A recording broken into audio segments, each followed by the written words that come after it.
Darkcast Network. The light shines brightest on our indie podcasts. Hello, listeners. We're so very happy you could join us here at Darkcast Network for our holiday stories. The first part of our holiday special focuses on those who have been on the naughty list, some of them for many years. Are you wrapped in your favorite blankie and have your comfort snacks nearby? I certainly hope so. On with the show. Hi there, and happy holidays, everyone. My name is Raven, and I'm the host for Rogue Darkness, the podcast that uncovers how the misinterpretations and misinformation surrounding witchcraft, the occult, and other beliefs have led many to do unthinkable crimes. From ritualistic killings and the demons that live in all of us, to exploration of the macabre and delving deep into the unknown. Let's explore the darkness of mankind, one crime at a time. In honor of the Yuletide season, I wanted to tell you a tale of German folklore, originating in the Palatinate region of Europe, and which has since migrated to the States, having a current place in Pennsylvania lore. This is the tale of the sometimes endearing, but also many times terrifying companion of St. Nicholas, a character known as Belsnickel. Belsnickel is said to be often adorned with animal fur, rather dirty and even severed clothes, and he will sometimes even make his appearance while wearing deer antlers atop his head. His appearance is actually where his name itself came to be. The German word Bels translates to fur, and Nickel refers to St. Nicholas. His name also changes based on who is telling the tale. Sometimes people refer to him as Chris Kinkle, Beltsnickel, Pelsnickel, and sometimes even as the Christmas woman, when he appears to children while dressed in women's clothing. Much like the children's beloved St. Nicholas, who would bring treats to those who were good throughout the year, Belsnickel too keeps track of children's behavior throughout the year, choosing whether the children he visits deserve holiday treats, or if they'd rather be disciplined for their naughty behavior. Belsnickel is said to arrive at children's homes 2 weeks before Christmas, carrying a switch in his hand for the naughty girls and boys, while stowing lots of cakes, candies, and nuts in his pockets for the well-behaved and nice children. Upon his arrival, the children are asked to answer some questions for him, or to sometimes even sing him a song. In exchange for their responses or singing, Belsnickel will then throw some cakes, candies, and nuts onto the floor, a means of testing how the children will react. If the children immediately jump at the treats, the Belsnickel will uncover his switch and threaten to swat their hands or back with it. But the children who proved they were good all year and respected the Belsnickel are rewarded with the treats that he had brought with him. The tale of the Belsnickel has long since served as a reminder to young children that it's never too late to stay out of mischief, especially before Christmas, since he arrives 2 weeks prior. It's a tale to help children to remember to think twice before they misbehave. If you enjoyed this legendary tale of Germanic lore, you'd probably also like my holiday episode from last year where I covered the legend of the Christmas Scarecrow.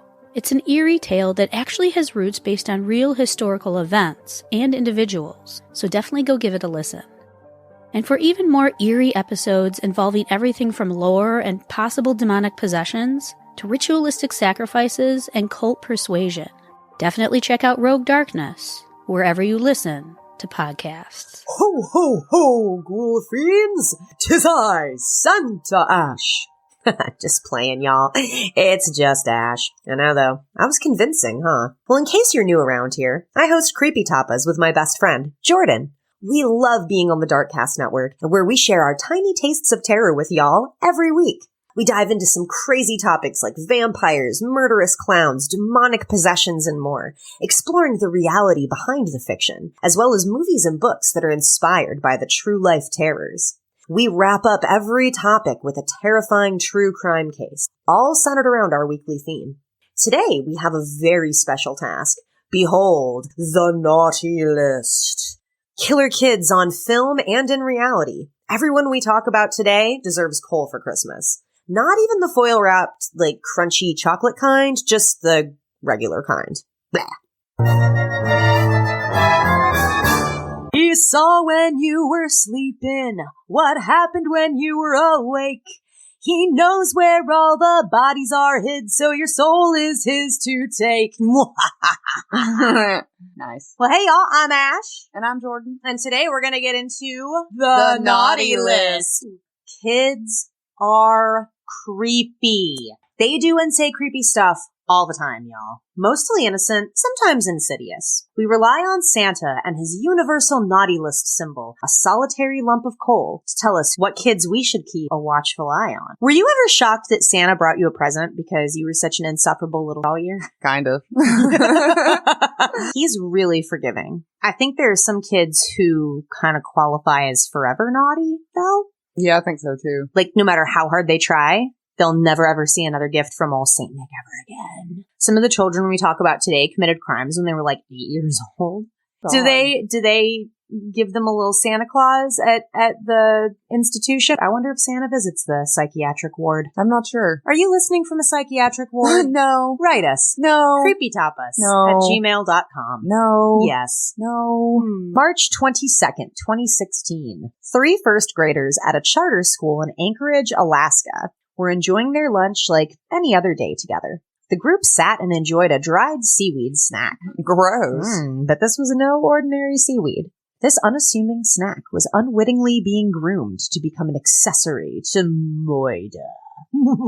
What?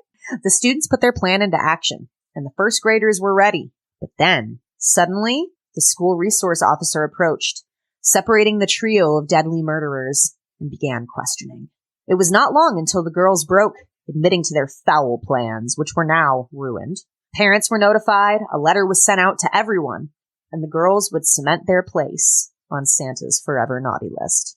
The letter sent home to all parents praised 2 students who came forward, bringing the plot to the attention of the grown-ups. It said the students were planning on using the silica gel packets from their lunchtime seaweed to poison and kill another student, which were not actually poison, but the students believed that they were. It went on to confirm the accusations, citing the girls' confessions to both the principal and the resource officer. An investigation was conducted, which corroborated the story as well. My first reaction was definitely shock, said one father in an interview with KTUU in Anchorage. I just couldn't believe that some children, as young as they were, first grade, could come up with something like that. Silica gel usually comes in the form of round balls in a paper or cloth packet, which are commonly used to maintain freshness in the packaging of food or clothing. You've probably seen them before. They say, do not eat all over them, which is, I guess, why the kids assumed it would be lethal. All right. You know? Yeah. I think it's more of a choking hazard. Well, according to the Illinois Poison Center, silica gel is chemically inert and is considered to be non-toxic. The concern with silica packets is their size, which can become a choking hazard if swallowed. Hey, that's what I said. It is what you said. Okay. Look at you. Look at me being smart. I know. Police have investigated the incident, but said no charges would be laid, leaving punishment up to the school instead. Well, Santa's a pretty forgiving guy, I think. They probably earned at least 25 years on the naughty list, I think. You're getting coal. I mean, I would say a couple, but maybe not forever. It's a pretty bad one. Well, they didn't actually go through with it. And it wouldn't have actually poisoned anybody.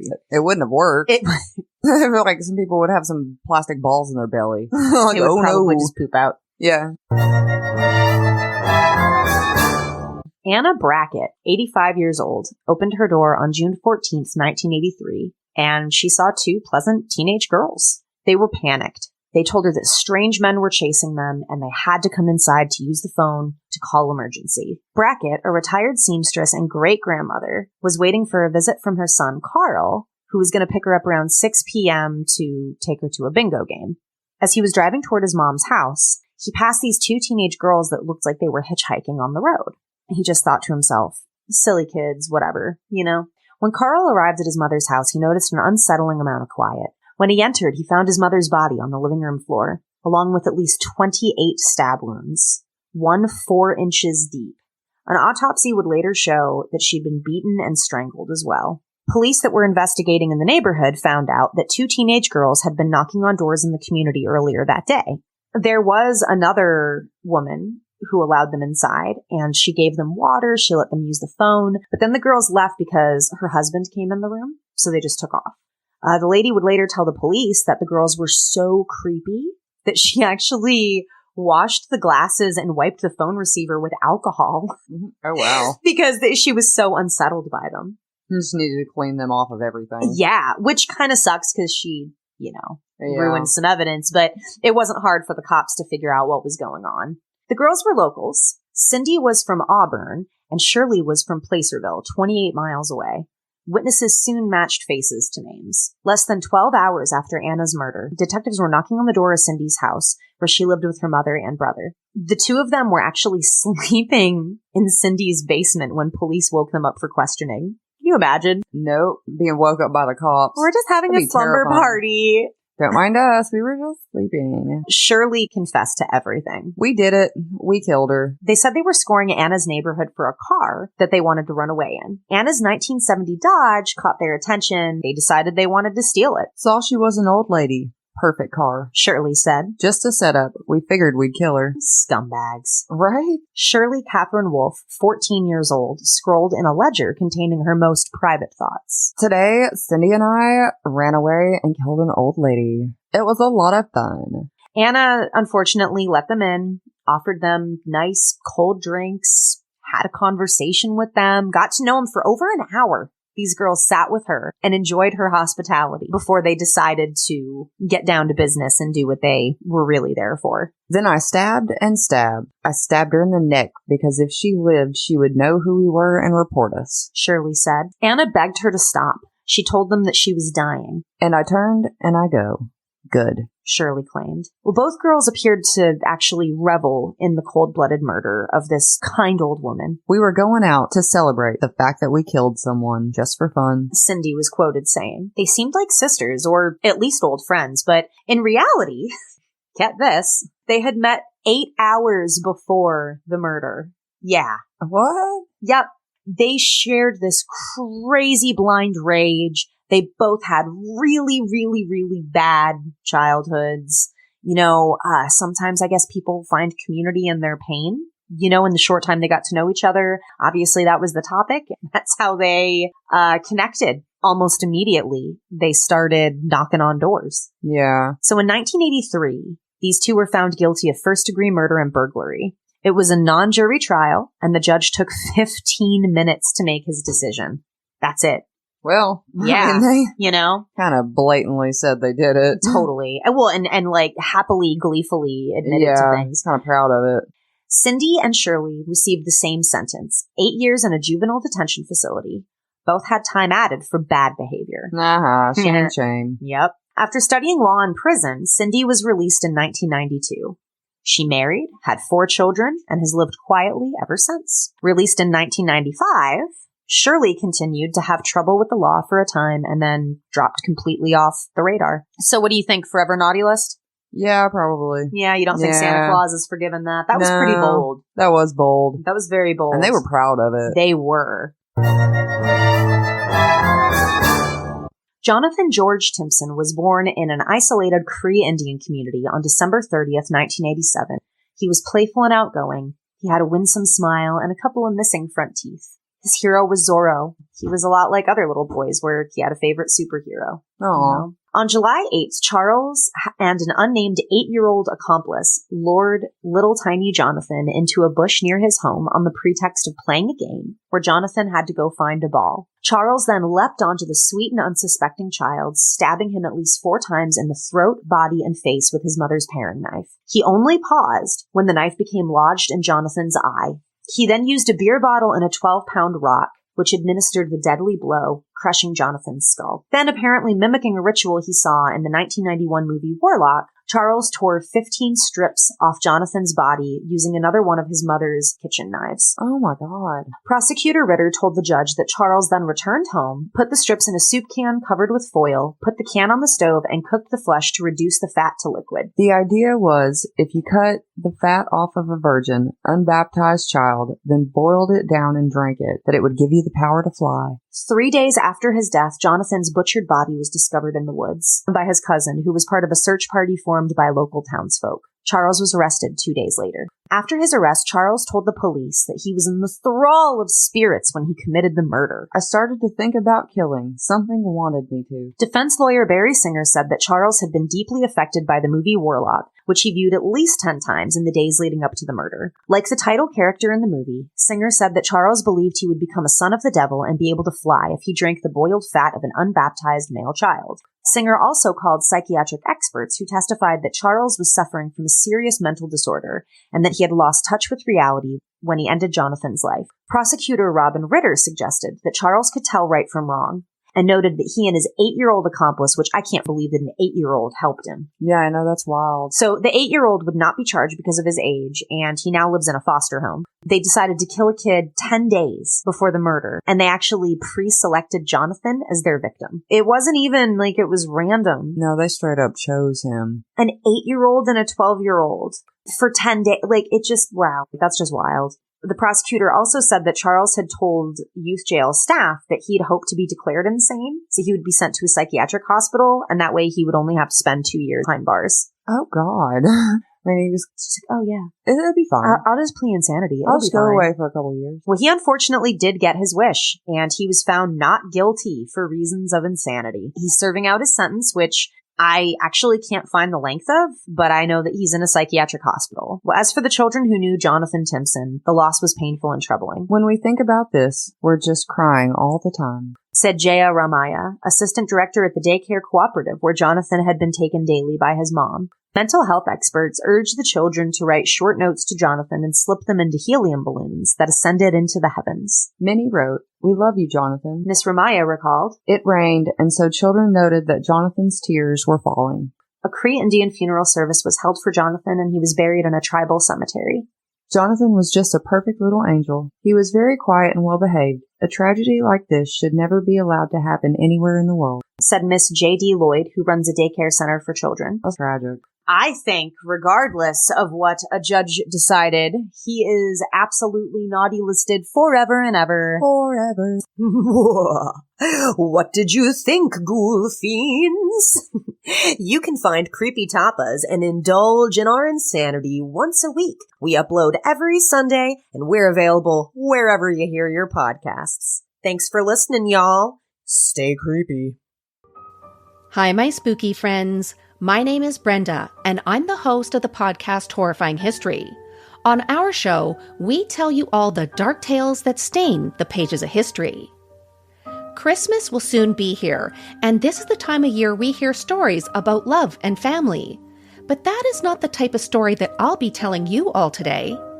Killers dressed up as Santa Claus has been used by the entertainment industry since the early 1970s, but the story I will tell you is a true story about one of the first individuals who decided to turn Santa into a killer. On December 24, 2008, a party was in full swing inside a home in the Californian town of Covinia. At 11:30 p.m. that night, the young children inside the home were excited to hear the doorbell ring. They started to gleefully call Santa's name as an 8-year-old girl opened the door. But behind that door was no normal Santa.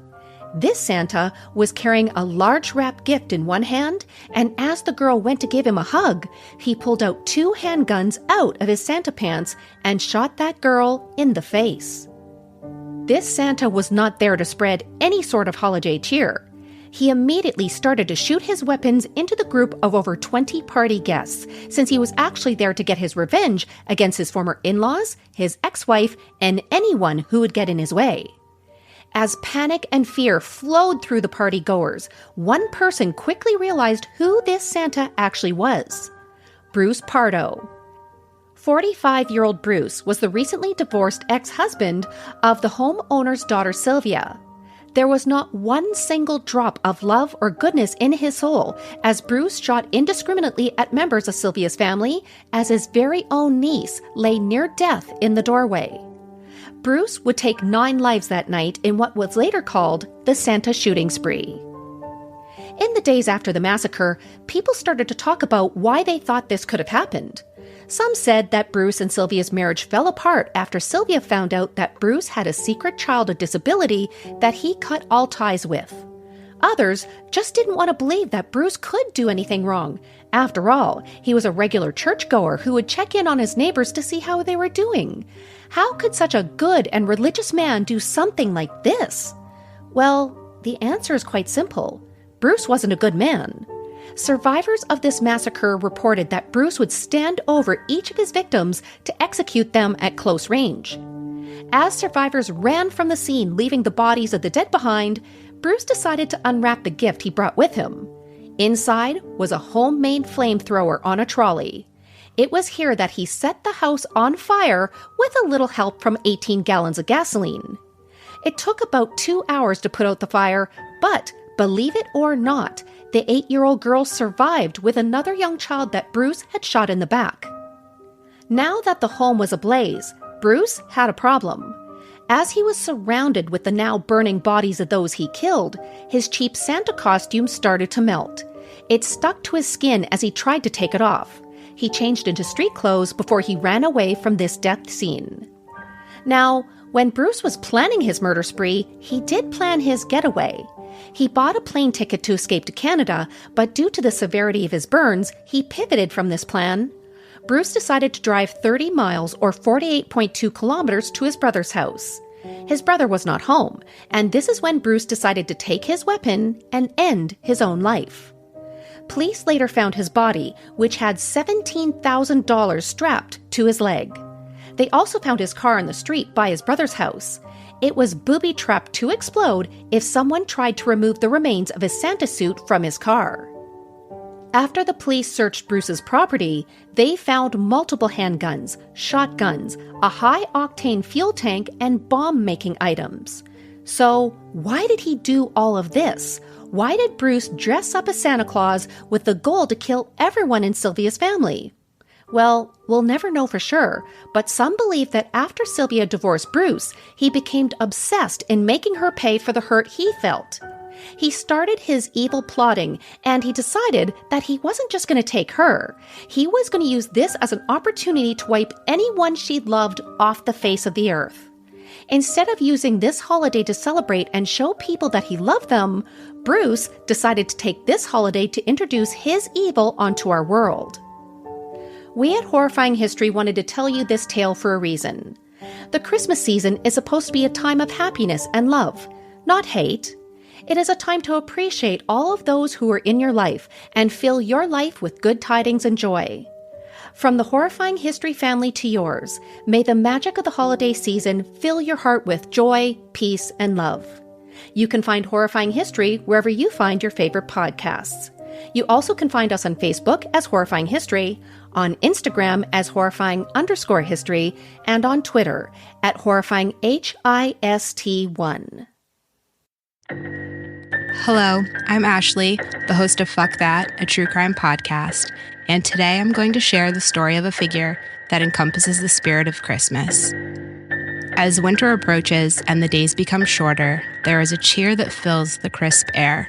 The spirit of the holidays is growing as families get ready to spend Christmas with the ones that they love the most. Children are always on their best behavior this time of year, eager to ensure a top spot on Santa's nice list, guaranteeing they get wonderful presents instead of a large lump of coal.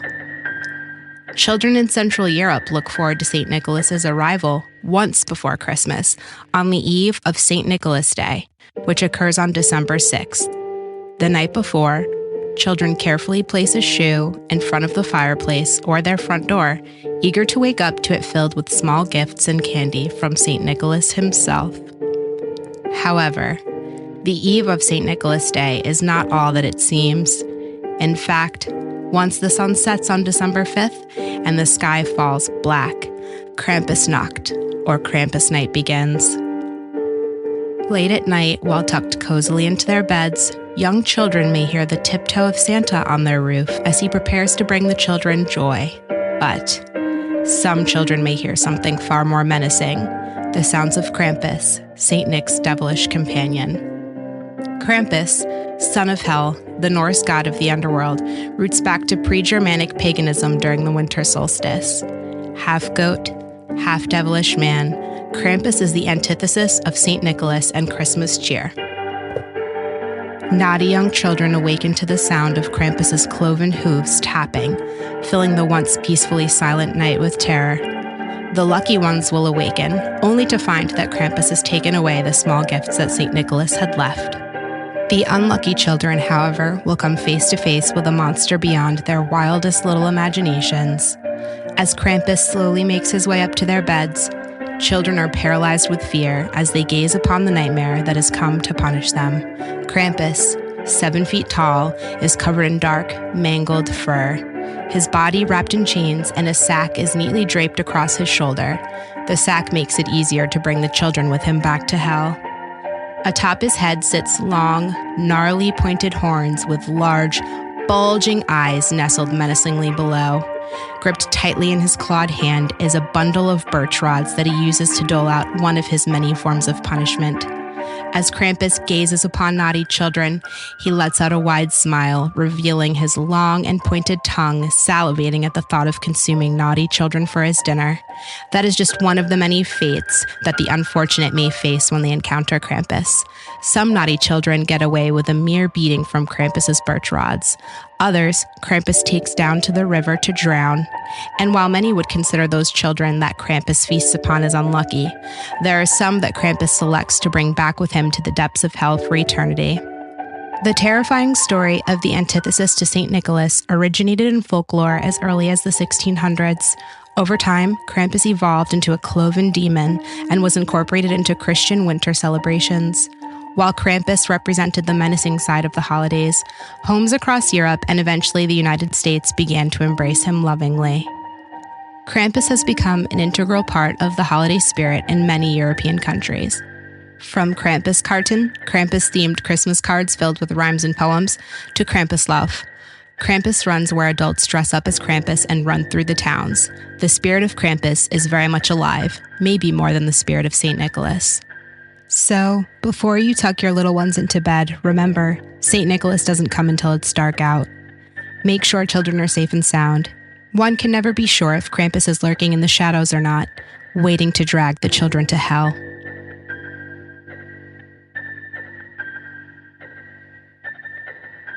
Hey, it's me, Autumn, from Autumn's Oddity, part of the Darkcast network, and I am bringing you a good old-fashioned Christmas witch today. You know, there's no finer tradition, really. Well, those who prefer the darker side of the holiday season have had it pretty good lately, myself included, thanks to the growing popularity of Krampus. Once a mythological character on the fringes of Christmas lore, the horned Germanic monster has gone mainstream. There are Krampus parades in major cities, an influx of merchandise with his little horns and long-tongued creepiness, and even a horror movie about him tormenting a terrible family. While Krampus may be king of holiday scares, his fans often overlook an equally nasty and formidable queen, a Christmas monster who lives further north in the frigid climes of Iceland, who goes by the name Gryla, the Christmas witch.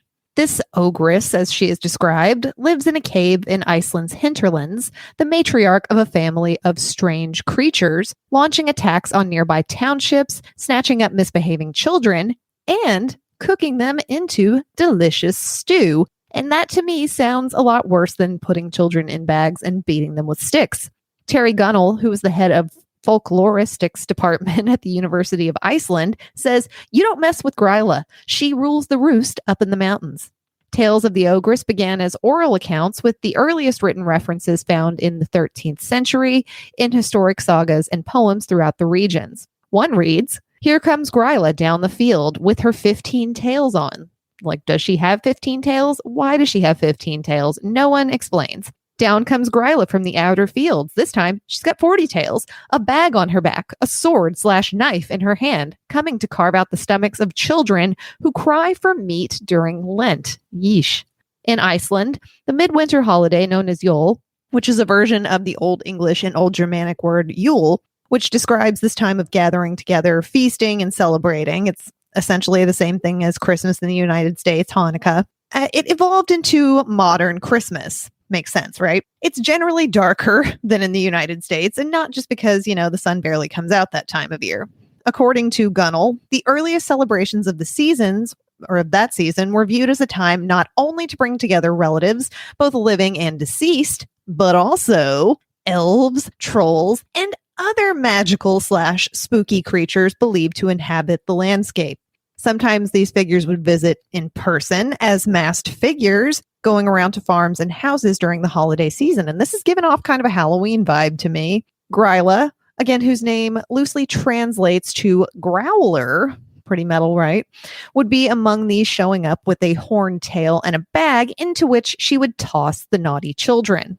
She was definitely around in about 1300, although she was not directly associated with Christmas. She was associated with a threat that lives in the mountains. You never knew exactly where she was. Long poems were written about Gryla and a husband, but he did not last long, as apparently she ate one of her husbands when she got bored with him. So in some ways, she was the first feminist in Iceland, or, a human praying mantis, biting off the head of her mate. Other bits of folklore describe a second troll-like husband and a giant man-eating Yule cat. We've covered him before on my show in last year's Christmas Cryptids, Traditions, and Lore episode. The Yule cat was known to target anyone who didn't have on new clothes around the holiday, which, we find it boring to get a pair of socks, but there it's awesome because you're not going to get eaten by the Yule cat. Filling out what Gunnell calls this highly dysfunctional family are Gryla's mob of large adult sons known as the 13 Yule Lads. Each of these troublemakers visits Icelandic households on different days throughout December, and they unleash their own kind of hell. I'm going to butcher these names. I apologize in advance. Hurdaskiller is partial to slamming doors. Pottaskeffel eats any leftovers from pots and pans. That's rude. And I don't know how to say this. Bungakavir lives up to his nickname of Sausage Swiper. I apologize. I looked up how to pronounce these, but they are never right. And also, they're very difficult to say. Gryla did not get connected to Christmas until around the early 19th century, when poems began to associate her with the holiday. It was also around this time that the Yule Lads and the Yule Cat, which had been standalone Christmas figures with no connection to the Christmas witch, then were integrated into her big, creepy family. Prior to that, she was really just a personification of the winter and the darkness and the snow getting closer and taking over the land again. Not only did she represent the threat of winter, she was actually seen as controlling the landscape. Historians explain that Icelandic people understood themselves to be more like a tenant of their harsh environment, where glaciers, volcanoes, and earthquakes are dominant, and viewed mythical creatures like Gryla as the ones who were really running the show. Yeah, that's a lot of power, right? And still today, children are apparently terrified of Gryla in Iceland. The historian that I just talked about, he said that he's visited children's play schools to demonstrate drawing skills. And if he draws Gryla, then 2 or 3 terrified children have to leave the room because it's just too strong for them. That it's apparently a living folklore there. And she's really never stopped being embraced as a living figure. You apparently see her all around Reykjavik. She's just never really gone away, which I think is pretty cool.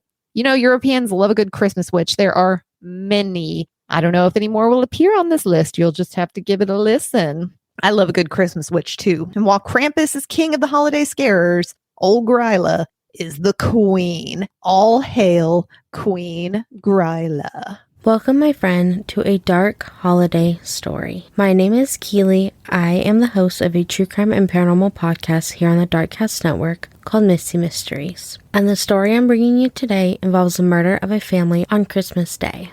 Going back 2 weeks before Christmas of 1929, a 41-year-old tobacco farmer in Germantown, North Carolina, named Charles Lawson, took his 37-year-old wife, Franny, and 7 children, 17-year-old Marie, 16-year-old Arthur, 12-year-old Carrie, 7-year-old Maybelle, 4-year-old James, 2-year-old Raymond, and 4-month-old Mary Lou into a town 13 miles away for a Christmas surprise. This surprise was a shopping spree for fancy clothes before the family went to a photo studio to take a family picture.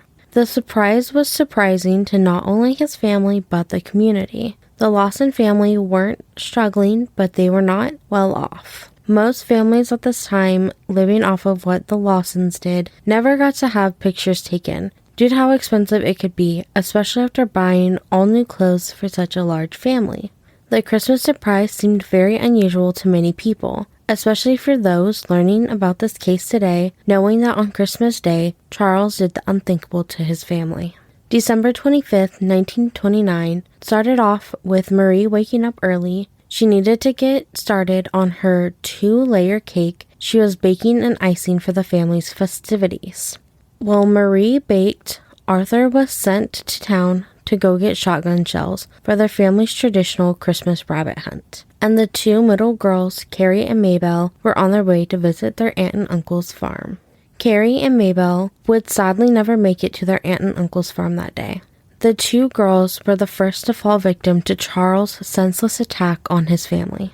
Charles hid behind their tobacco barn, waiting for Carrie and Maybelle to walk close enough to him. When the girls finally got close enough, Charles shot the 2 middle girls. He then bludgeoned the girls to ensure that they had died and placed them inside of the barn. He then headed to the family's home, where his wife Franny was sitting on the porch. Charles shot Franny, killing her before moving inside the house to shoot Marie, who was screaming after seeing what her father had done. Inside the house, he took the life of Marie, just like he had his wife and his younger daughters. He then found James and Raymond, who Marie had instructed to run and hide from their father, shooting the boys and taking the lives of his 2 sons. Charles showed no mercy for any of his family, because he then went to baby Mary Lou, where he took her life by physically attacking her and fracturing her skull. After butchering his family, Charles laid them all down in the home with pillows under each of their heads and their arms crossed over their chest. Charles took to the nearby woods after this, pacing in a circle around a tree, while Arthur returned home to see what had happened to his family. Help came to aid Arthur, and so did an unwanted crowd. Hours after the discovery of the family's massacre, one single gunshot rang from the woods near the home. Arthur and the police officers followed the gunshot to find that Charles had taken his own life with a suicide note by his feet. The suicide note offered no explanation to why he did what he did. There has been theories blaming a head injury Charles sustained months before this, and the possibility that Charles got his own daughter Marie pregnant, but ultimately we do not know why he did this. In the end of it, 16-year-old Arthur was the only survivor of his father's senseless crimes. He had to bury his family while friends, neighbors, and strangers made a tourist attraction out of his home. Everything in the home was left as it was. People would just walk through the house to see the blood of the Lawson family on the floor of their home and the blood-soaked pillows that Charles put under his family's head. Some even took raisins off of Marie's Christmas cake as souvenirs. This cake had to be covered with glass to preserve it while it acted as a tourist attraction. This was an awful event in history that brought out some of the worst in the community. The Lawson family Christmas massacre has truly left a stain in the history and on the holiday. Hello and happy holidays from Sinister Story Hour. My name is Steph, and I'm so glad you're joining me, along with all my other partners at the Darkcast Network, in this holiday celebration of naughty and nice. We all sincerely thank you for your support in 2022. The holiday season is a time of year that's rich in traditions, from food to rituals and even the decorations that we've grown accustomed to using. One thing that always comes to mind for me is how these customs began and what their origins are. One popular tradition in Guatemala has always piqued my interest just because it's so different from our customs here in the U.S. In a tradition dating as early as the 18th century, residents of Guatemala, especially Antigua Guatemala, the country's former capital, gather in different areas and perform a ceremony to purify their homes and ward off evil spirits. Fire has long been believed to have purifying qualities, with various cultures performing fire ceremonies or smoke smudging to cleanse and transform. That concept is no different here in Guatemala, where fire is believed to clear out negative energies gathered throughout the year. It's believed to be the direct cleaning of the heart in the anticipation for Jesus. The ritual I'm speaking of is called La Quema del Diablo, or the burning of the devil. It's the way for all Guatemalans to banish negativity and unclean spirits and usher in the Christmas season. It is believed that negative energies or unclean spirits can gather in our dwellings and cities, building up and leading to bad luck or negative experiences. By burning the effigy of the devil, they are ridding the space of the negative energy and can begin the following year with a clean heart and spiritually cleansed environment. I also believe that there's an element of symbolism to this as well, as they are putting faith in this process that they will start anew from the ashes of the past year's failures. There's also a religious component to this ceremony, as they are preparing to celebrate the Virgin in the coming days. Although the preparations for the burning of the devil can begin days in advance, it is at precisely 6 p.m. on December 7th of every year that you will find Guatemalans gathering for the ceremonies. It can look very different, from some families celebrating the occasion among themselves at home, while others gather in the streets or local parks, where thousands of people congregate to watch the ritual being performed. Some families will use tires or trash for the material they are burning, while in other areas they use a plastic suit, filling it with straw and trash. There are some that also use figures that are said to be malevolent and diabolical, and they throw them into the fire. One common element is that in most of these bonfires they will use firecrackers inside of the trash, and it lights up the sky as they shoot out from the inferno. In the 1990s, this ceremony began to take on a different feel, as it gives people of Guatemala even more the reason to gather and celebrate. It has since evolved into the use of devil-like figures, taking on much of the shape and characteristics of that of a human. Of course, they pull out all the stops in this elaborate depiction, where some of these figures range anywhere from life-size to 3 stories tall. Others are small papier-mâché versions, all depicting the devil, and many of them with the number 7. I couldn't find the exact significance for the 7, other than it being December 7th when they celebrate, but also it came to my mind that 7 is the number often associated with God. It's also no surprise that over time the process has become more commercialized. There are hundreds of street vendors that sell piñatas in the shape of a devil. They come in all sizes and styles, and you'd be amazed at seeing how many are sold in the days leading up to the celebration. There are also street vendors that pass by to sell souvenirs, including devil horn headbands that light up, and many of the children will don those during the party. As is custom in most Latin regions, the festivities also include some delicious food. There are stands where traditional food can be available for patrons and participants in the events. Some of the foods that are popular are buñuelos, tortas, and a spiced eggnog called rompope. I should also add that this celebration is not without controversy. Just the environmental aspect alone has become a reason for objection. Where before it was mostly paper that was being burned, now some residents have begun to burn trash, including plastic and rubber, and some even furniture items, causing even more air pollution in these large bonfires. La Quema del Diablo has always been held on December 7th, the eve of another huge celebration for the Guatemalans.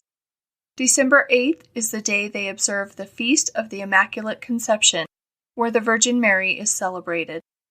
Although there has been some controversy involving this custom, it remains significant for the country of Guatemala, and they are said to strive to maintain a devil-free and harmonious nation.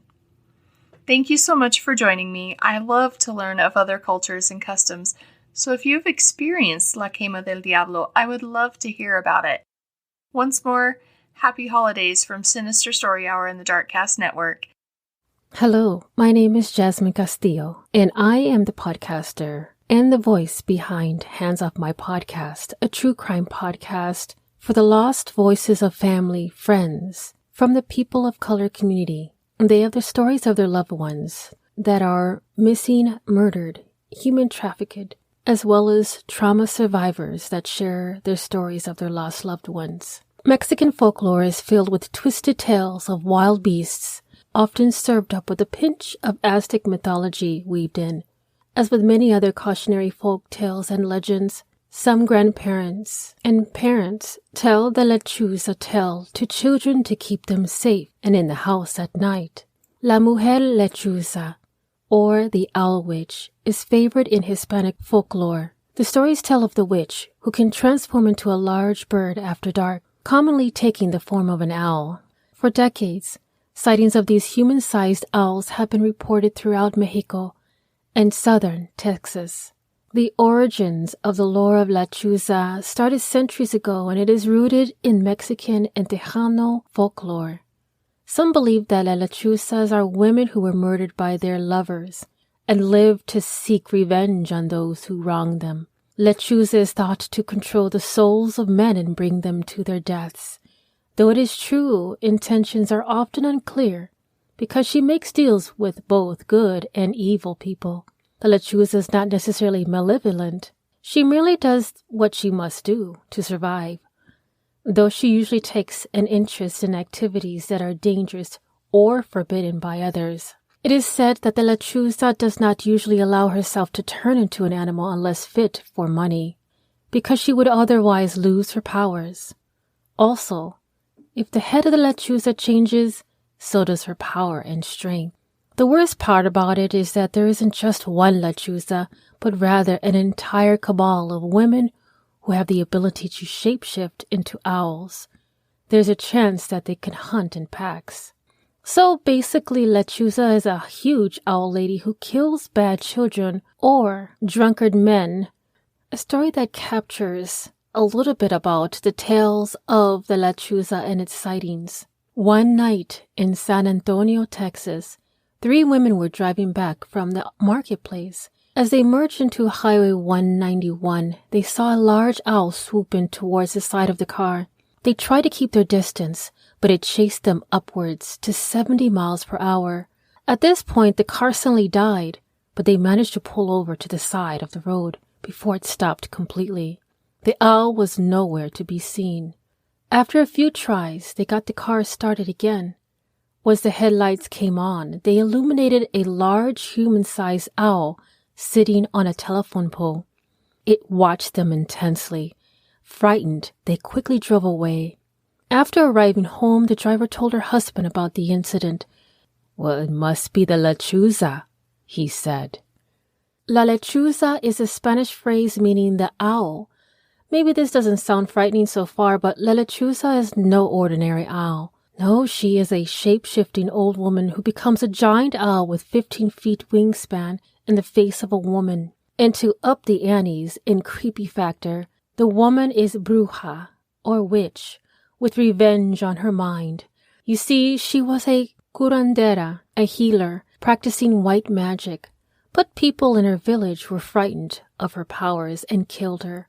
Resurrected, possibly by selling her soul to the devil, La Lechuza returned with revenge as her main objective. Now she shifts into a huge owl, lures passerbys to her hiding spot with innocent sounds such as a crying baby, and consumes the curious as her next meal.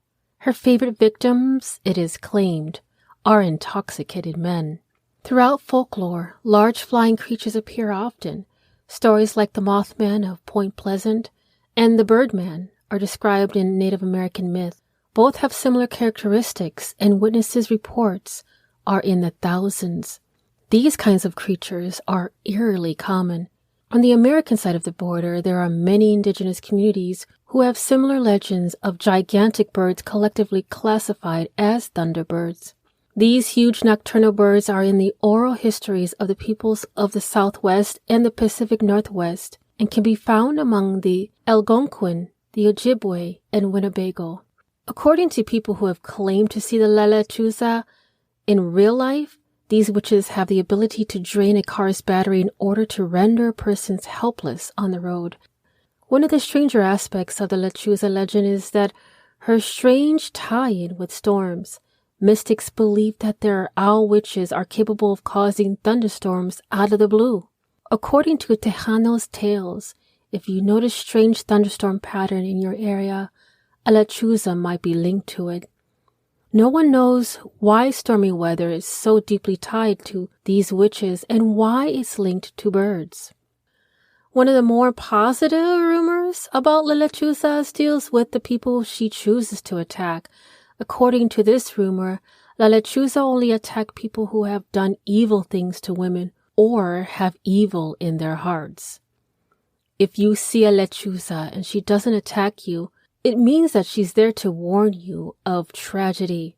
Even so, the vast majority of people who have close run-ins with Lechuza never seem to live long after.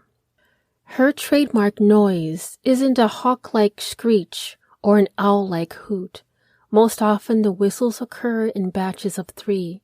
She might even whistle or screech annoyingly outside your window until you're so irritated that you open your window and will pounce on you and scratch your eyes out. Some believe that it is a way that these witches communicate to one another. Others say it's a noise that they make when they are about to start hunting. Considering how unsettling La Lechuza looks, most people would run as soon as they see owl woman nearby. That's why they tend to be crafty when it comes to finding their prey.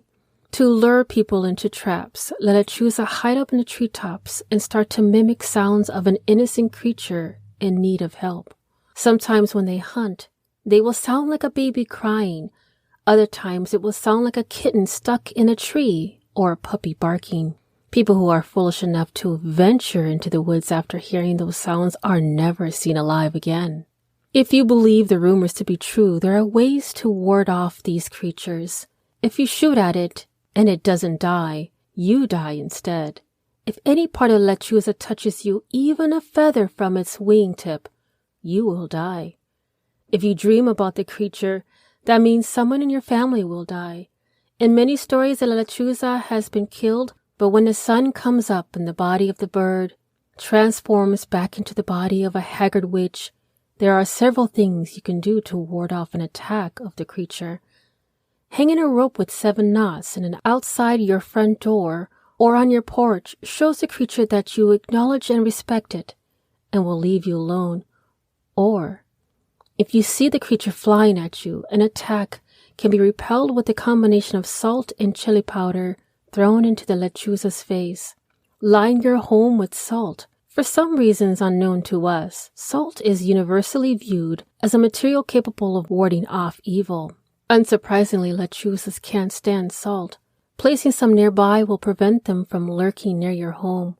If salt and chili powder are not handy, you can always recite the Magnificent, in Spanish, La Magnifica, a Catholic prayer taken from the Gospel of St. Luke, where the Virgin Mary is praising the power of God.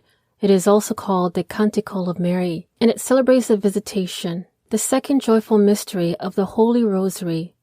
The prayer must be recited in the normal manner and backwards. Well, I'm not sure if this would work.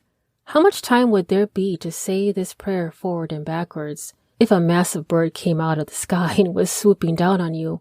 In any event, it made the list of possible Lechuza repellents. One of my favorites is curse at it. You think that monster wouldn't care about foul language, but you'd be wrong. Apparently cursing at La Lechuza will make her go away. Now, don't bother with traditional weaponry. The very same magic that makes La Lechuza shapeshift also makes her impervious to traditional weapons like knives and guns. Avoid eye contact. It believed that the direct eye contact with Lechuza can give them the ability to steal your soul or shapeshift into you. Now, could these legends of the Lechuza exist because they are describing an actual animal? If so, is there physical evidence of this animal existence? As the people of the border say, las Lechuza por regular no son peligrosas. What did this mean? That the owl is not dangerous. Normally. Felices vacaciones. Hi, this is Kelly. And this is Jenna. And you're listening to ODFM. This episode is One Deck the Halls from Murder. And we're doing this with the Darkcast Network. Yeah. Guess what? I'm taking you to Florida. Because when aren't we in Florida? The best stories they all are come in Florida. From Florida. Let's go to Florida. I'm ready. And this is a very Florida story. This is Homestead, Florida. It's just outside of Miami, just to give you a location. Okay. It was the morning of December 25th, 1979. 49-year-old Butch Waskowitz, I think is how you say it. Okay. Butch is driving his wife and kids from his house to his parents' house to spend Christmas Day. They lived in the same neighborhood. They were only about three streets away from each other. Oh, so nice and convenient. That's handy. Yeah, nice I like it. About halfway there, he sees what looks suspiciously like a body on the side of the road. Oh, Jesus. Merry Christmas. I found a present. He pulls over to investigate and is horrified to discover that the body is his mother. His own mom. 71-year-old Gertrude Waskowitz. Gertrude. So he sends one of his teenage sons to go start knocking on doors to call 911, right? Yeah. Oh, yeah. Before cell phones.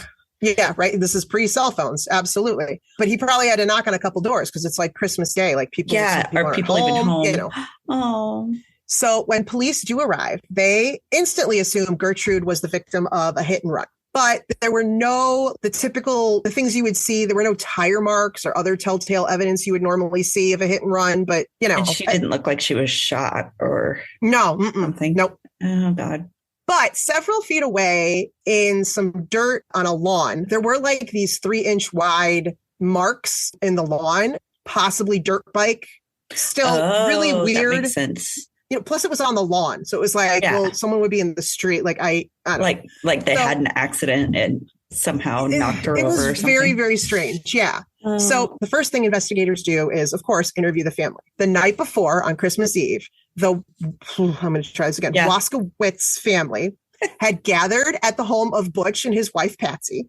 Around 9:45 p.m., Gertrude and her husband, who was 74-year-old Elmo, they had gotten into an argument, which was very typical for them. They'd been married like 50 some years and they bickered and all this. Oh, yes. So she wanted to get home because everyone was coming to their house for Christmas Day and she had food to prep. And yes, you want to clean and get everything. Right. That's stressful. He's still like playing cards, smoking cigars. He wasn't ready that's to leave, so annoying. Right? I know that feeling. Right? Come on. So everyone had been drinking a lot of eggnog. There was people were tipsy and stuff. So Gertrude decided, fine, I'm going to walk the 3 blocks home. Oh, Gertie, not alone. Butch and Patsy were like, don't think that's a good idea. You've also been drinking and all this. But she was a very stubborn lady. Okay. One of them that you didn't want to mess with. So no one wants to mess with her when she's angry. It was Florida. So it wasn't cold out. They don't get snow there. It was the safe neighborhood. It was the 70s. People walked places. That's true. People hitchhiked everywhere. Yeah. Exactly. So it wasn't like completely strange for her to do that. And it was 3 blocks away. Yeah. She was a very capable woman. So everyone's like, okay, Elmo wasn't going. Elmo wasn't moving. So when investigators went to speak to her husband, Elmo, they were immediately suspicious. Uh-oh. He didn't seem concerned about his wife at all. No reaction to being told she was dead. They asked why he hadn't reported her missing when he came home that night. She was supposed to walk. Yeah. And then he came home and you wouldn't think she's going to go out anywhere else. She'd been drinking. And right. Stuff. She'd been drinking. She was walking home. Right. Elmo, what'd you do? He said he got home after midnight. All the lights were off in the house. He assumed that she had finished her preparations and had gone to bed. So they're like, well, wouldn't you have seen her in the bed? And he was like, well, sometimes he slept in the spare room because she complained about how he snored when he drank, which legit. Yeah. Snore more when they drink. So then they were like, okay, well, why didn't you report her missing in the morning then? And he said, just wasn't aware that it was already late enough that guests would be starting to arrive. Like he's just like in his own little la-la land. Clueless. He's probably used to her doing everything for him. Right. And they're like, well, she didn't get up or anything. And he was like, well, lately Gertrude hadn't been taking her medication as regularly as she was supposed to on some days. And so it caused her to sometimes sleep really late. Longer. Yeah, because she wouldn't remember till later in the day, and sometimes they made her tired, and then she went to bed late. He had all these answers, but it still was like a little weird. Yeah, it's weird. He never checked in, he's like, it's quiet. I'm going to enjoy my time. He wasn't. This is fantastic. He wasn't going to complain. Oh, I should note also that when police did arrive at Elmo and Gertrude's home, they had surprised Elmo while he was kicked back in his favorite chair watching football, not a care in the world. That sounds like what happens at my house on Sundays. Right. Yeah. We're like, oh, the house isn't being prepared? I wasn't even aware. I'm watching the game. Yeah, because he doesn't help. When the autopsy was finished, it was determined that the cause of death was not likely a hit and run. Whoa. Gertrude had multiple contusions and lacerations up and down her back, as well as one on her forehead. Like somebody beat it out of her somehow? I don't know how you get it on your head and then your back. Or maybe like got hit from the back and then you hit your head when you hit the ground. Yep. I didn't think about that one. Okay, yeah, that could be it too, right? Cause of death was listed as blunt force trauma by an unknown object, approximately 2 3/4 inches wide, oblong, with kind of like 2 curved teardrop shapes next to each other. Very weird. Like not something, right? Yeah, I was first thinking you were going to say like 2x4 or something like that. Right. Baseball bat. Like, this is weird, right? The coroner, who had grown up in Canada, was an avid hunter and noted that the marks on her back looked suspiciously like deer prints. Does this sound familiar to you at all? Wait, what? This sounds like... Yeah. It sounds like that song. Yeah. Grandma got run over by a reindeer walking home from our house. Oh my God. Gotcha. So Grandma really did get run over by a reindeer. Grandma really did get run over by a reindeer. Although in Florida, all of the details of that story are completely made up by me. It's fantastic. Based on the lyrics of the song. That's fantastic. Well, happy holidays from Kelly and Jenna from ODFM. Happy holidays. Happy holidays. So if you want to hear more true crime stories tied real in with ones. real ones. You know, we tie our stories in with a lot of our own special brand of dark humor. Yep. And you can find us on your favorite podcast platform. We release new episodes every Monday. Yeah. Happy holidays from us and the Darkcast Network.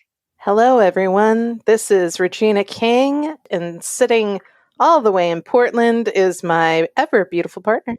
Hi, I'm Lynn, the docent of darkness. And we are Disturbing Interest. We are a terrible mysteries, horrible histories podcast out of Seattle. And we are part of the Darkcast Network. This is our Christmas crossover, and I'm just going to apologize right now for what's about to happen. Lynn, what are we telling these fine people about? So, Noswaith, or good evening in Welsh. We're going to talk about the magically weird tradition of the Merry Lwyd of Wales. So like Germany and Austria, they have Krampus, right? The terrifying Krampus parades. Sweden has the Gavla goat that is the target of like arsonists across the land seeking to burn this giant straw goat. One of my favorite Christmas traditions there. Yeah, anytime like you can do massive mayhem and destruction, I'm here for that holiday. But I feel like Wales looked at the landscape of weird holiday crap and they were like, hold my harp. So like Wales, the birthplace of my great-great-grandfather, Willem Harris, has an extra super delightful tradition that marries both like creepy spookiness with bardic tomfoolery. Ooh. To create legendary song battles between innocent Welsh householders just trying to eat their like cheese and crackers and beer in peace of a winter's evening. Okay. Yeah. This sounds like some straight up D&D nonsense happening right here. Oh, yeah. I know this part. This is some weird. I'm here for it. So basically, just trying to hang out, trying to have their snacks. And this giant spectral horse skull on a pole wrapped in a bed sheet and decorated with like festive holiday tinsel and baubles comes by and is like, knock, knock. And it's next level bizarre. And I think we are both 100% here for it. So let us dive into what the actual holy heck is going on in Cymru, which is the Welsh name for Wales, when it gets to the darkest, coldest part of the year. So this tradition is in the same vein as wassailing, which is a very old custom in the British Isles of going door to door to visit your neighbors, singing and offering an exchange of gifts for a drink of cider or spiced ale from the wassail bowl. So the origins of the song, here we go, a wassailing. Among the leaves so green. Yep, here we go wandering. Yep, exactly. It's from this kind of wassail tradition. And like back in the day, it would happen around 12th night, which was like the 12th day of Christmas, which is what, 12 golden birds, lords leaping, something like that. I don't know. All I know is there was a mess.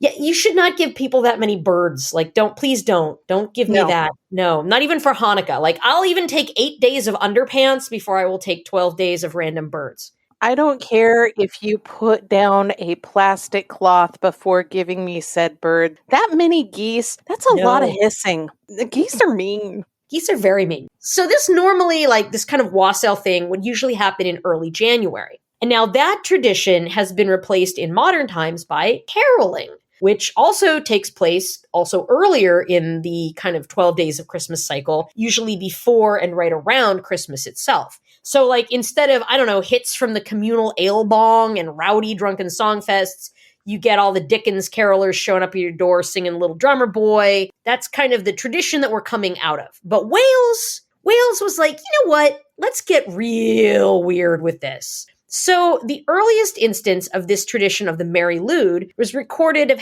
happening right around like 1800. And it was kind of a going concern really very much around the late 19th and early 20th centuries. And the tradition kind of died out for a while, probably because of some really uptight Christian citizens getting kind of salty about the weird pagan undertones of this bizarre ritual. But it has made a resurgence in the later half of the 20th century, and it is going strong today. So basically what happens is that a group of, at least in the past, it was mostly men, though today anybody can do it. They would dress up with all kinds of like baubles and ribbons and rosettes and stuff on their clothes and form a little wassail posse, a wassie, if you will, with a couple of them dressed up as Punch and Judy, and then a ringleader and a merry man who is usually someone with like a drum or some other musical instrument that would make the music happen. And then, of course, there would be someone dressed as the Merry Lude herself. I can really see this happening at Renaissance fairs. In fact, I'm pretty sure I was part of one of these at a Renaissance fair. Totally. So basically what the Merry Lude is a horse skull, like an actual skull from a deceased pony, or you can make it out of paper mache if you don't just, I don't know, have a horse skull lying around like you do. And it would be mounted on this tall wooden pole, and then a white cloth, like a sheet, would be draped beneath it that would kind of cloak and hide the person that was holding the pole. You know? Yes? I always find myself asking questions about logistics in our stories. Like, that's the one thing that gets me more than anything out of history is the logistics behind it. Well, you know, it's good upper body strength. You have to kind of be fit to Merry Lude, I guess. Maybe, oh my God, forget like jazzercise, ludercise. You know, really good for the upper body, just you and that pole. You don't need a shake weight. You just need a horse skull on a stick. You're good to go. That's the origin word for glute. Yes. Merry glute. There you go. So good for your core too. So the skull itself might also be a little bit decorated. It might have glass baubles inserted in the eye sockets, which that's not horrifying at all. And then ribbons and tinsel and bells and bows and things like that would bedeck the whole situation. Like it's a well-dressed Merry Lude. It's essentially, this is the greatest Welsh black metal arts and crafts project ever. So the Wassie, please let me make Wassie happen, the wassail posse, they would show up at your door, they would knock, ring the bell, whatnot, and then they would initiate a call and response exchange of song verses. So what happens is that first the Merry Lude party would request entry, and the householders would sing back with an excuse of why you're not coming in. No, we don't want you in here. And then the Merry Lude would respond with another request to enter, and a reason that they should totally let them in. It's going to be great. It's going to be fun. And then the household would reply with another verse about why that is not happening. No. Like, oh, can't. Sorry, I'm washing my hair. Something like that. So basically, it just, they go back and forth until eventually the household just runs out of excuses and they would let the Merry Lude and company in, and mildly mayhem-filled jolliness would result. Jollility if you will, would result, and everybody would eat ale and cakes and whatnot and just kind of have a little bit of a party. And then at the end of it, probably really it isn't the worst outcome that you could hope for upon allowing a giant disembodied spectral horse head and its entourage into your home of a winter's evening. Yeah, that's kind of the basics of how the Mary Lude operates. And I thought to myself, I said, it might be both fun and educational for the listeners here to hear an example of what a modern day Mary Lude experience here in America could be like. Are you up for it? Are you up for a little role play? I already signed up for this, and the only thing that's educational about this, ladies and gentlemen, is learning why I question my life choices sometimes. Oh, this is going to be so much fun. Okay, so I'm going to be the Mary Lude, and you, Regina, you can be an innocent Welsh citizen just minding your own business, chilling out in your little Snowdonian cottage on a wintry night. I've always wanted to be an innocent. There you go. You're an innocent. You had your cheese, your crackers, your delicious warm spiced ale.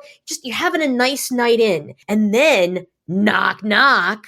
Who's there? It's me, the Mary Lude. Michael, let me in. Sorry, wrong reference. Had to get that in there, though. I mean, hey, it's just me, your friendly neighborhood horse skull on a pole. How's about you let me in? We have some snacks, a little wassail. It'll be great. It'll be fun. Yeah. I don't know. I like my snacks. You're on a pole. It's kind of awkward. Okay, well, how about this? What if I sang a little? No. What if I rapped a little? Yeah? How can you say no to a horse skull rapping? You can't. You just can't. You can't. Now, here's a little story I've got to tell about a Welsh horse skull that you know so well. It started way back in history with Judy and Punch and the man Mary. I had a little horse named Mary Lude, just me and my horsey and Punch and Jude. Riding across the land, kicking up sand, Santa's posse's on my tail 'cause I'm in demand. One lone Mary I be, all by myself without nobody. The snow is falling down on my equine skull, the air is getting cold, the beer is getting chill. Looking for a snack, I ran into a girl. My name is Regina King. I said, howdy. He said, hi. I told a little story that sounded well rehearsed. 4 days on the run, and that he's dying of thirst. My brew was in my hand, and he was on my tip. His voice was hoarse, his throat was dry. He asked me for a sip. He said, can I get some? I said, you can't get none. Had a chance to flee, but here he comes, the Mary. Quick on the draw, I thought I'd be dead. He put his skull to my head, and this is what he said. Dear God. Did it!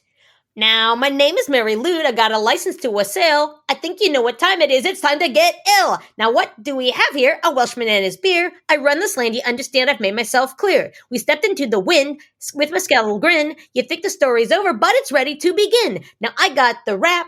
You got the brew. You got two choices of what you can do. It's not a tough decision. As you can see, I can wassail you away or you can ride with me. We did it. See, that's what it's like. I like to imagine back in, 1900 in Wales, you just rapping, two people with the horse skull on a pole, just rapping. The look of horror on my face at myself is just sublime, truly. And with deep apologies to you, the Beastie Boys, and every person in Wales. That is our story of the Mary Lude. And to everyone who heard me in any way, shape, or form. Yeah, sorry. We don't usually rap. No. And at this point, we would say, you might be disturbed, but you're not alone. Hi, this is Nydia from the Crime Diner. We are a Jersey podcast, and we share a variety of true crime, cults, mysteries, historical hilarities, and sometimes victim stories, and we do this within a Dinner with Friends theme. You better watch out. You better not cry. You better not pout. I'm telling you why.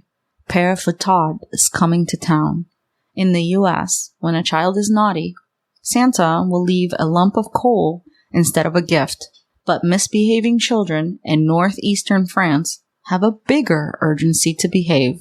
They know they have to be extra careful to mind their elders, because there, Santa takes on an extra helper. His name is Père Fatard, aka Father Whipper. While Santa is a jolly, happy soul, Père Fouettard is a crooked, shaggy old man with an intimidating appearance. Good little ones get the usual gifts from St. Nicholas, but naughty tots get the whip at best, and at worst, they get taken away into the night, never to be seen again. Except maybe in a stew. Père Fouettard's backstory will scare any kid straight.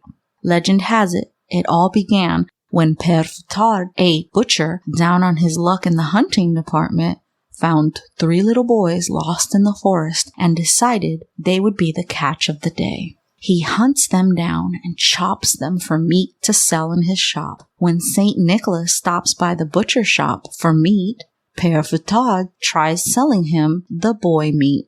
Santa, being too smart to fall for it, brings the boys back to life and decides to hire Père Fouettard as his sidekick during the holidays to punish naughty children or to scare them from misbehaving in the first place. Hey, spooky friends, it's Angelina and Aurora from Murder Murder News, the true crime cult with all of the baby goats and none of the brainwashing. Grab yourself a cup of hot cocoa and pull up a seat by the crackling fire as we dive into a Christmas story of survival. It was Christmas of 1990, and 20-year-old Lene Tita and her 16-year-old sister Trish could not be more excited. Their family owned a pretty luxurious cabin in Webner Canyon near Oakley, Utah. The girls had loved traveling to the vacation spot from their home in Houston, Texas, since they were kids. The mountains, snow, horses, and peacefulness of the family getaway had caused their mom, 51-year-old Kay, to nickname it Tita's Tranquility. This year was especially exciting for the Titas because their whole family was getting together at the cabin for the holidays. Their grandmother, cousins, aunts, and uncles were all going to be there. 76-year-old Beth, who the girls lovingly referred to as Grams, had recently recovered from a car accident. She'd been slowing down in recent years, and it was really important to everyone to spend as much time with her as possible. Lene, Trish, and their family left Texas for Utah on December 21st. Kay and Beth got to work decking the halls for the holidays. The gifts were wrapped, the tree was lit, and the stockings were hung. The 2 women knew how to do Christmas. On December 22nd, the family went out to do a little last-minute Christmas shopping 40 minutes away in Salt Lake City. It was a brutal winter, and there was so much snow that the best option for getting from the house to the main road, about 4 miles away, was a snowmobile. Beth, Kay, and Lene went into town to get food for the family, while Trish and her dad, 51-year-old Rolf, went to Camas, Utah, to a snowmobile repair shop. Around 3:30 p.m., Lene arrived back at the cabin with her mom and Grams.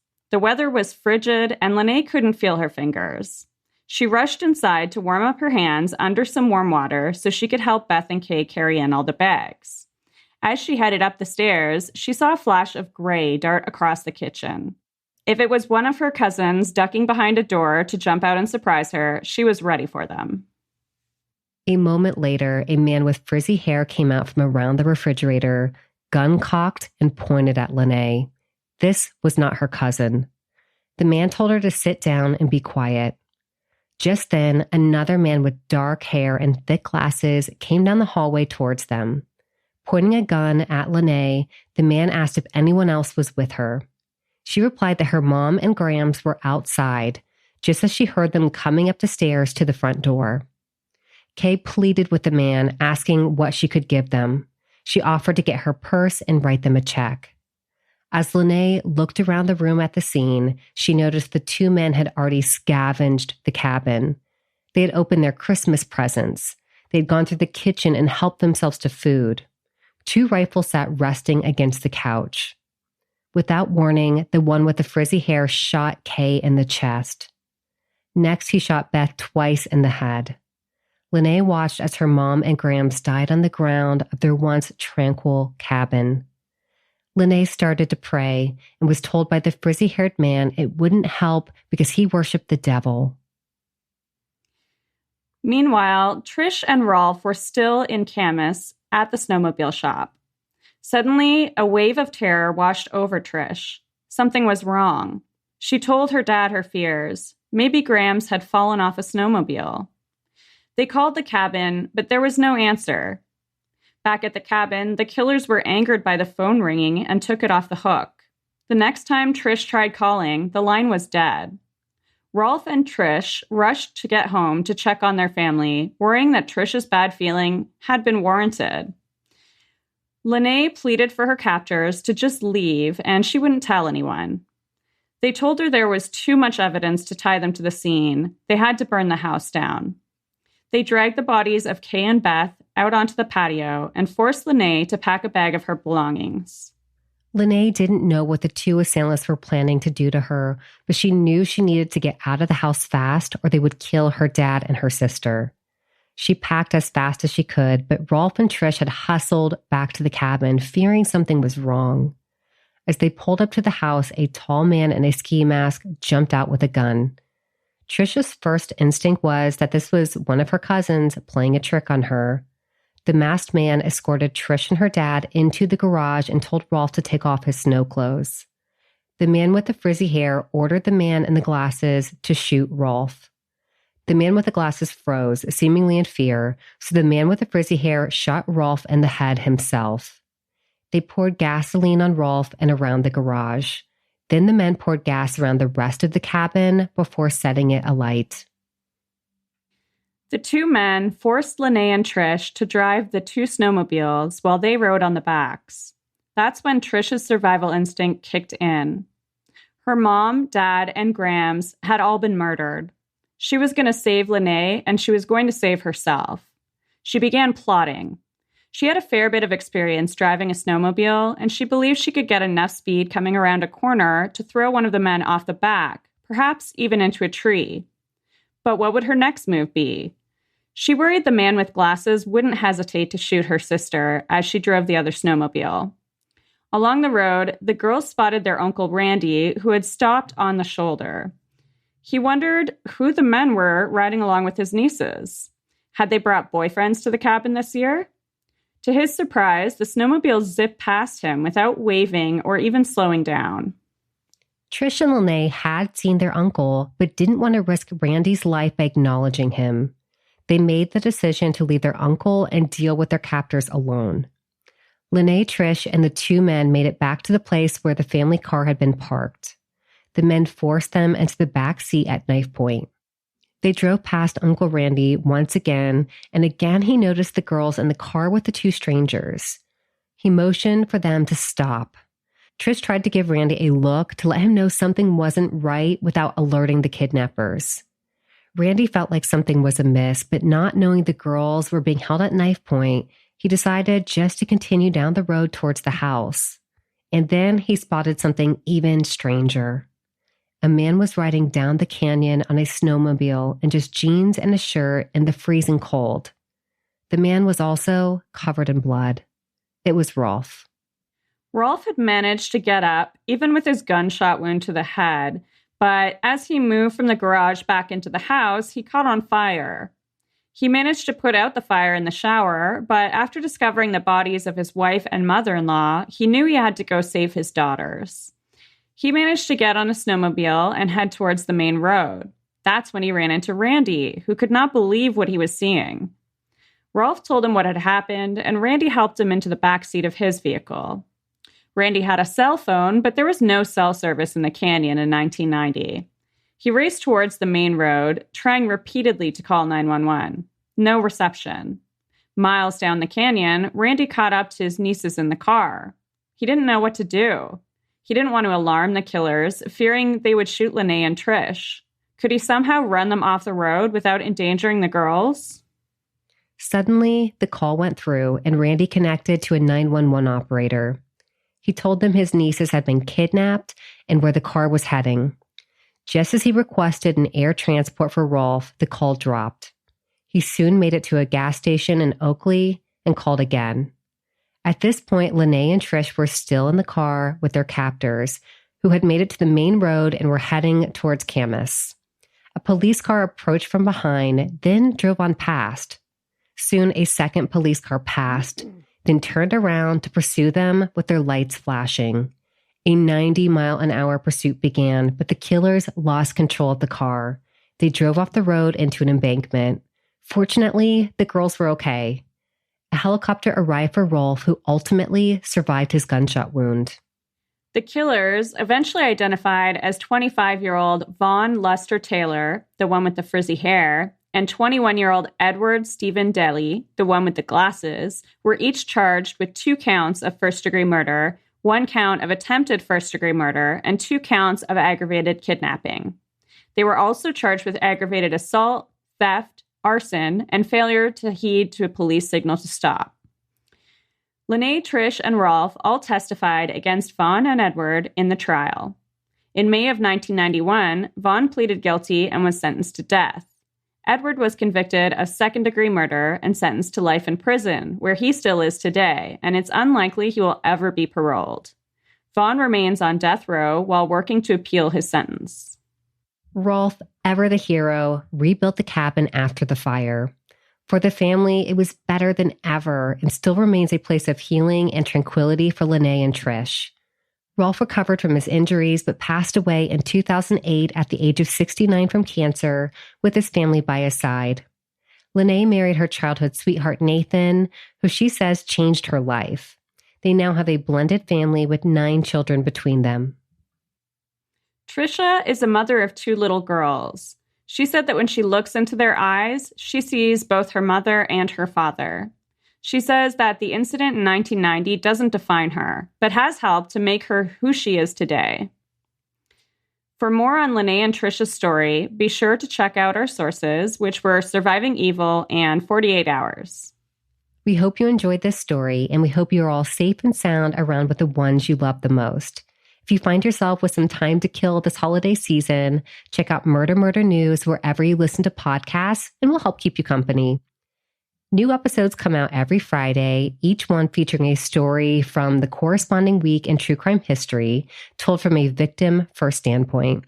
Happy holidays! Happy holidays! We hope you enjoyed Part 1 of Darkcast Network Holiday Stories, The Naughty List. Tomorrow we'll share Part 2 of Darkcast Network Holiday Stories, The Nice List, which will be feel-good stories that you can share with your entire family.